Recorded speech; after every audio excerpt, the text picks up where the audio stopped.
Market price, yes. Okay, and maybe negotiate. And negotiation.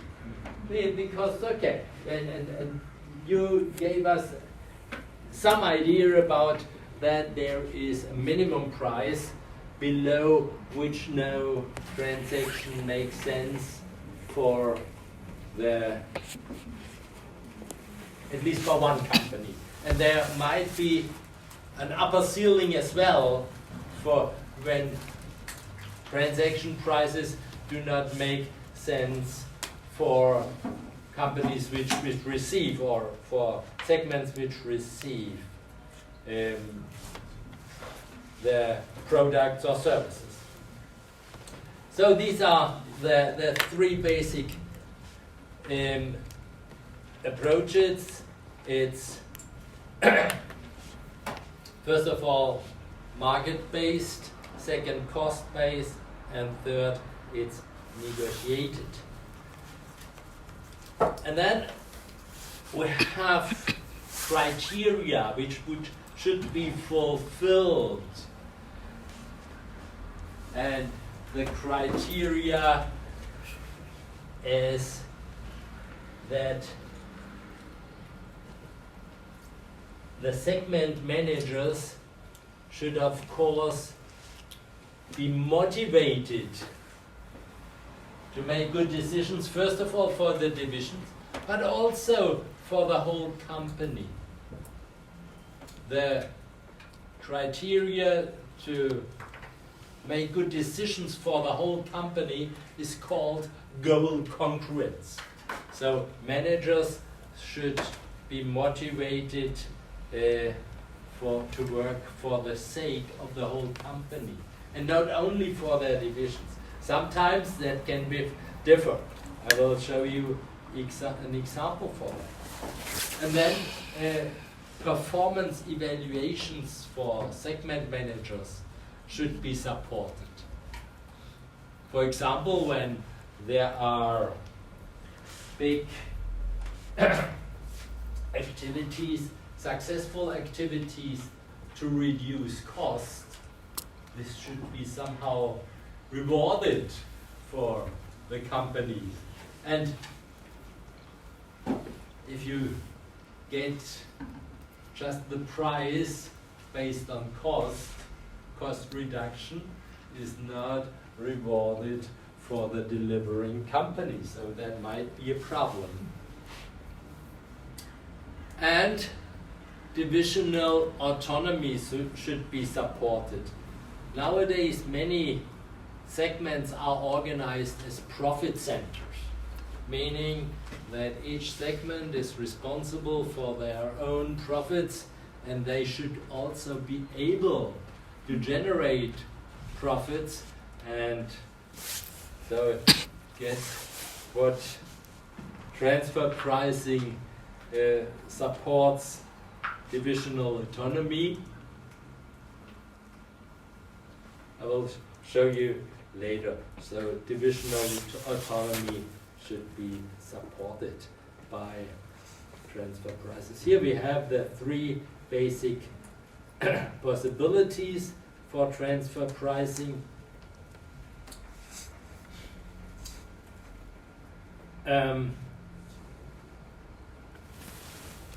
This is an explanation of the three basic possibilities, and now I have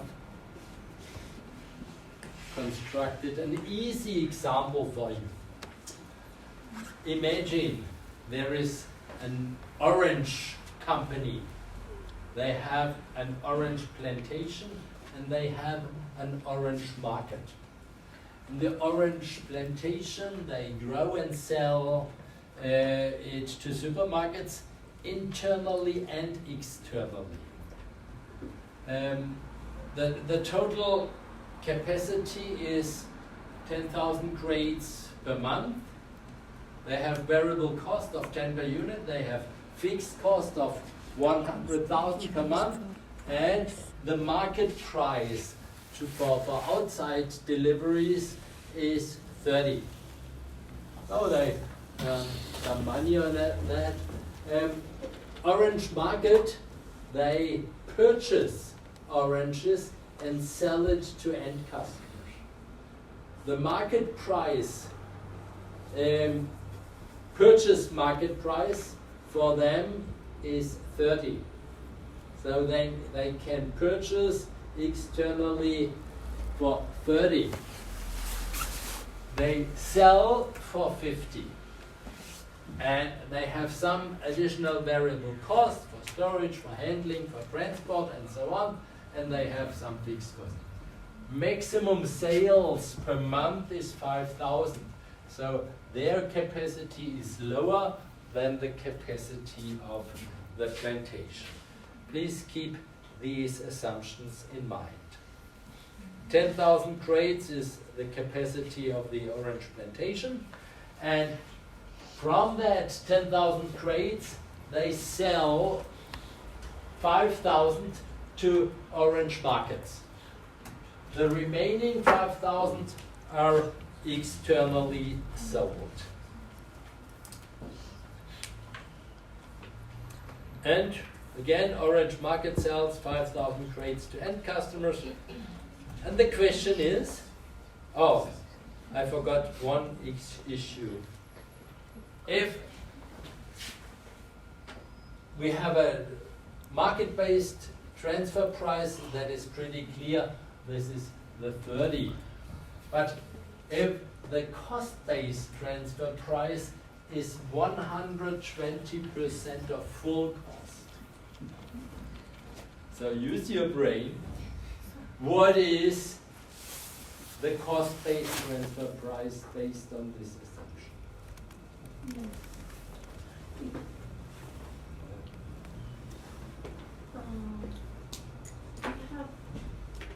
You have variable cost of 10. Plus fixed cost, it will be 100,000. Yeah. Over 10,000, that is the full capacity. Yeah, So exactly. we have 10 fixed costs. Yeah. And in total we have 20. Okay, cost. yeah. And then this will be multiplied by 1.2 because we need to have 120% Exactly. margin. Yeah. And so it means It means 24. So 24 is the price when we use a cost-based transfer price. And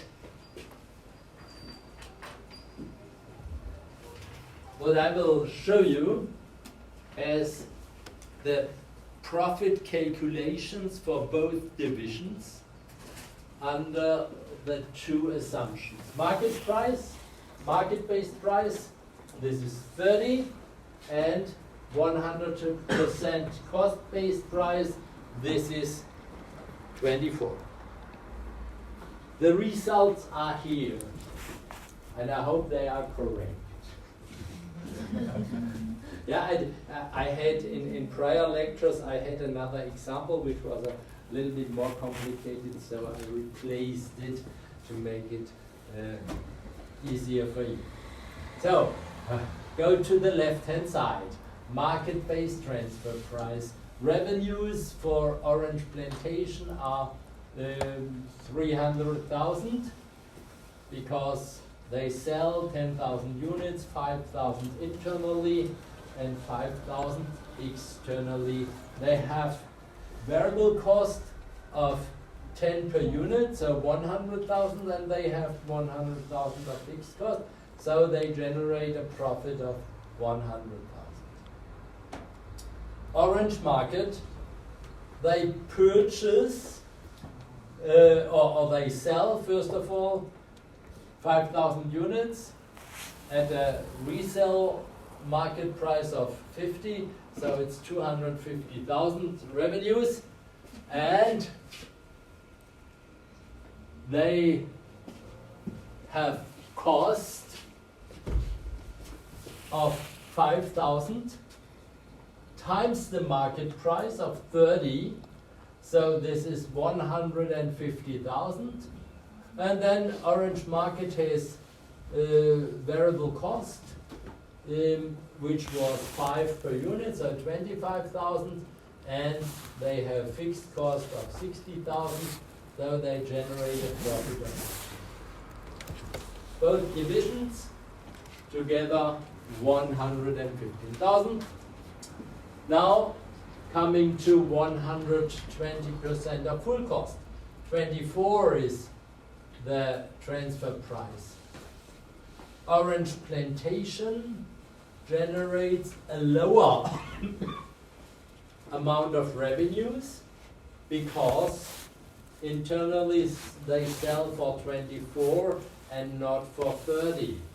So the internal revenues are going down by 30,000. Overall revenues amount to 270,000. Cost for plantation stay the same because costs are not affected by the selling price.